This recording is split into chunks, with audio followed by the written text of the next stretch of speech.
नमस्कार, भारत एक्सप्रेस देख रहे हैं आप और मैं हूं आप सबके साथ अनु। दुनिया को लेकर बाबा वेंगा की भविष्यवाणी सटीक होती नजर आ रही है। मौजूदा वक्त में दुनिया में जिस तरह से हथियार इकट्ठा करने की होड़ मची है और अलग अलग जंग को रोकने की कोशिशें नाकाम हो रही है, उससे बाबा वेंगा की भविष्यवाणी के सच होने के आसार बढ़ गए हैं। वेंगा ने 2026 को लेकर क्या भविष्यवाणी की है, इसी पर देखिए हमारी ये खास रिपोर्ट।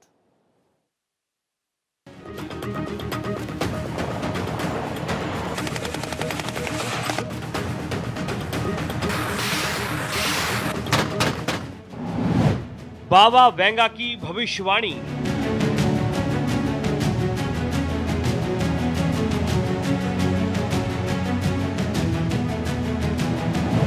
दुनिया पर संकट भारी।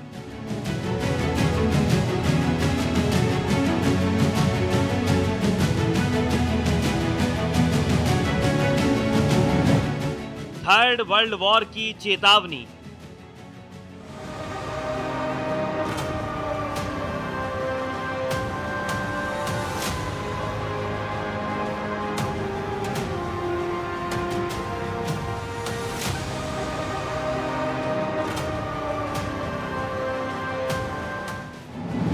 चारों तरफ मचेगी तबाही।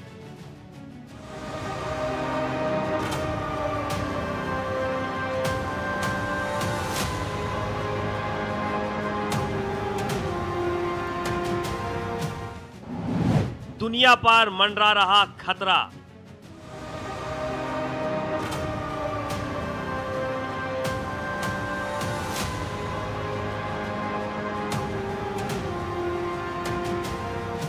क्या भविष्यवाणी पर यकीन करते हैं? क्या भविष्यवाणियां सच होती हैं? बाबा वेंगा उन भविष्यवक्ताओं में से एक हैं जिनकी भविष्यवाणी पर दुनिया यकीन करती है। एक बार फिर से बाबा वेंगा चर्चा में है। वजह है उनकी 2026 को लेकर की गई एक ऐसी भविष्यवाणी जो अगर सच होती है तो पूरी दुनिया की तस्वीर बदल सकती है।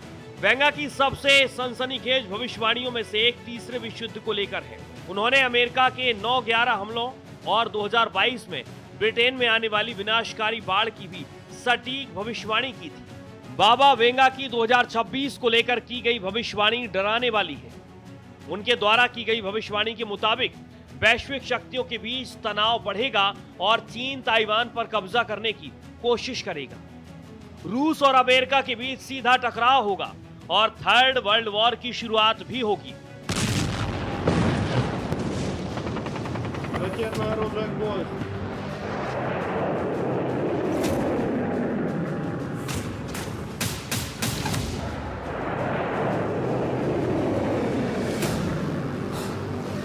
दुनिया की मौजूदा सूरत हाल के बीच बाबा वेंगा की भविष्यवाणी सच होती नजर आ रही है। ये बात अपनी जगह दुरुस्त है कि तमाम तरह की कोशिशों के बावजूद अमेरिका और रूस की कड़वाहट दूर नहीं हो पा रही है। अमेरिकी राष्ट्रपति डोनाल्ड ट्रंप और रूस के राष्ट्रपति व्लादिमीर पुतिन के बीच की गई कई दौर की बातचीत फ्लॉप हो चुकी है। रूस किसी भी सूरत में यूक्रेन को राहत देने के लिए तैयार नहीं है।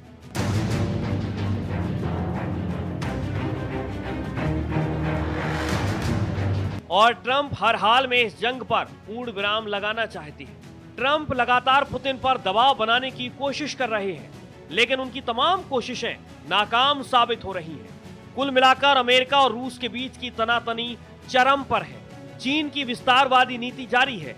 चीन ताइवान पर कब्जा करने की तैयारियों में जुटा है। अमेरिकी कांग्रेस इस बात की पुष्टि कर चुका है कि चीनी राष्ट्रपति शी जिनपिंग ने निर्देश दिया है कि वो ताइवान पर कब्जा करने के लिए तैयार रहे। इसके लिए बाकायदा चीन परमाणु हथियारों के निर्माण को बढ़ावा दे रहा है। इन परमाणु हथियार को जमीन, हवा और समुद्र से दागा जा सकता है। चीन अगर आगे बढ़कर परमाणु हमले की तरफ बढ़ता है तो दुनिया को नए सिरे से उसको लेकर विचार करना होगा और दुनिया में जंग को लेकर ध्रुवीकरण बढ़ जाएगा। दुनिया को थर्ड वर्ल्ड वॉर में झोंकने के लिए ये स्थितियां काफी सटीक है।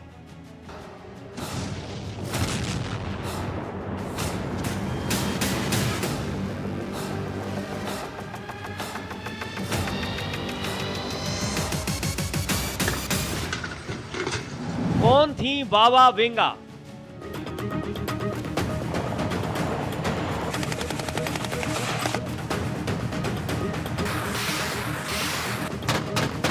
बाबा वेंगा का जन्म बुल्गारिया में हुआ था और उन्हें बाल्कन का नास्त्रेदेमस कहा जाता है। 12 साल की उम्र में एक बवंडर की चपेट में आने से उनकी आंखों की रोशनी चली गई थी। उनके समर्थक मानते हैं कि इसके बाद उन्हें भविष्य देखने की शक्ति मिल गई थी। 30 साल की उम्र तक बाबा वेंगा भविष्यवाणियों और उपचार करने में इतनी मशहूर हो गई थी कि आम लोग ही नहीं, बुल्गारिया के राजा बोरिस तृतीय और सोवियत नेता लियोनिद ब्रेजनेव जैसे दिग्गज भी उनसे सलाह लेने आते थे। 1996 में 84 साल की उम्र में उनका निधन हुआ। बुल्गारिया में पेट्रिच के जिस घर में वह रहती थीं, अब एक म्यूजियम बन चुका है। 1996 में उनकी मृत्यु के बावजूद उनका नाम उनकी सटीक भविष्यवाणियों के लिए लिया जाता है। उनकी भविष्यवाणी को हमेशा से गंभीरता से लिया जाता रहा है।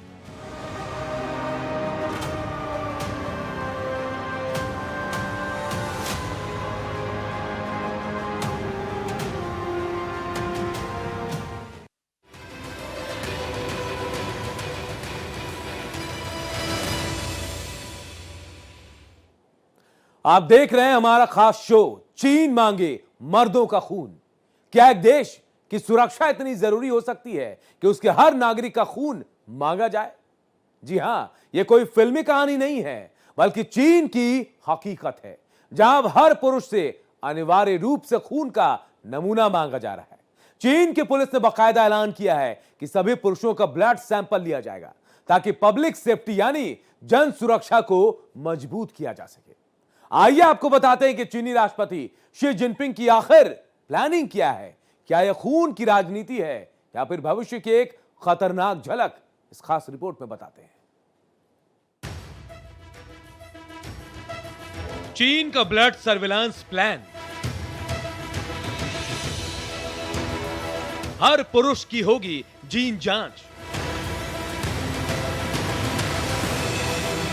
डीएनए के नाम पर निगरानी।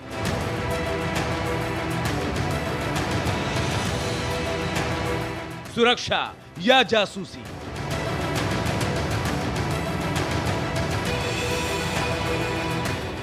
ब्लड कलेक्शन पर मचा बवाल।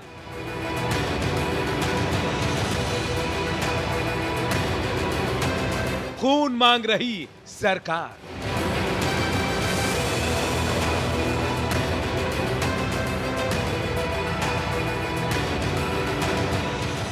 चीन में पुरुषों से खून के नमूने मांगे जा रहे हैं। उत्तरी चीन के जलिनहोट शहर की पुलिस ने घोषणा की है कि वे सभी पुरुष निवासियों से अनिवार्य रूप से खून के सैंपल लेकर एक बड़ा डीएनए डेटाबेस बनाएंगी।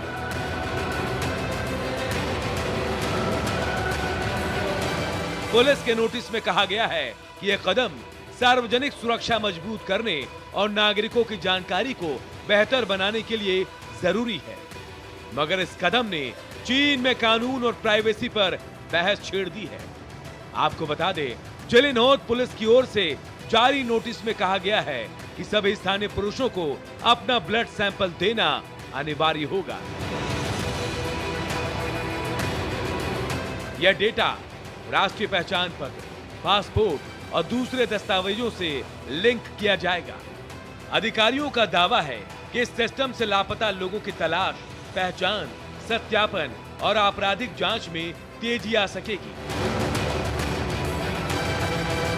नोटिस में साफ नहीं किया गया है कि डेटा कितने समय तक जमा रहेगा, किसके पास इसकी पहुंच होगी और नागरिकों को किस स्तर की पारदर्शिता या सुरक्षा मिलेगी।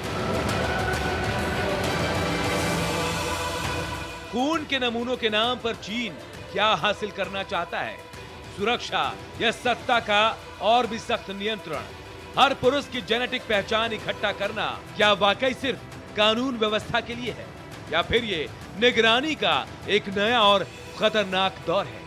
आपको बता दें, जिनपिंग सरकार के इस कदम ने न सिर्फ निजता पर सवाल खड़े किए हैं, बल्कि एक डर पैदा कर दिया है कि क्या आने वाला समय इंसान के खून में ही उसकी आजादी को कैद कर दिया जाएगा।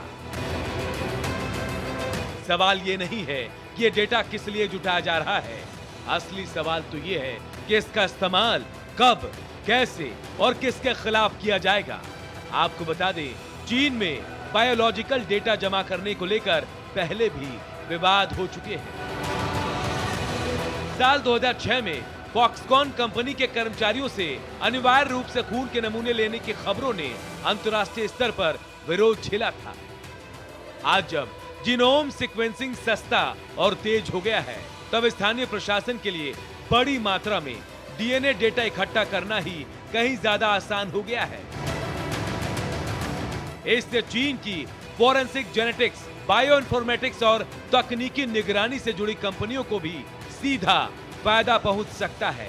चीन में जिस तरह से बिना सार्वजनिक सहमति और कानूनी स्पष्टता के साथ बायोलॉजिकल डेटा इकट्ठा किया जा रहा है, उससे अंतर्राष्ट्रीय मानवाधिकार संगठनों और डेटा प्राइवेसी विशेषज्ञों में चिंता बढ़ रही है। चीन का personal information protection law PIPL कहता है कि डीएनए जैसी संवेदनशील जानकारी इकट्ठा करने के लिए स्पष्ट अनुमति और कानूनी आवश्यकता जरूरी है। मगर चिलिनोद पुलिस की पहल में ना तो पारदर्शिता है और ना ही किसी सार्वजनिक चर्चा की गुंजाइश है। वहीं सबसे बड़ा विवाद इस योजना के केवल पुरुषों पर केंद्रित होने से जुड़ा है। विशेषज्ञों का कहना है कि ये YSTR टेस्टिंग का हिस्सा हो सकता है, जिसमें पिता की लाइन और पूरे परिवार का जेनेटिक डेटा जांच में आ जाता है। यानी ये सिर्फ अपराधियों की पहचान तक सीमित नहीं है, बल्कि आने वाली पीढ़ियों तक निगरानी फैल सकती है। यही नहीं, इतने बड़े पैमाने पर डीएनए डेटा से जैविक और सैन्य हथियारों के लिए खतरा बढ़ सकता है। Y क्रोमोसोम डेटा स्थिर होता है और इसे टारगेटेड बायोलॉजिकल हथियार बनाने में भी इस्तेमाल किया जा सकता है। Bureau report, Bharat express.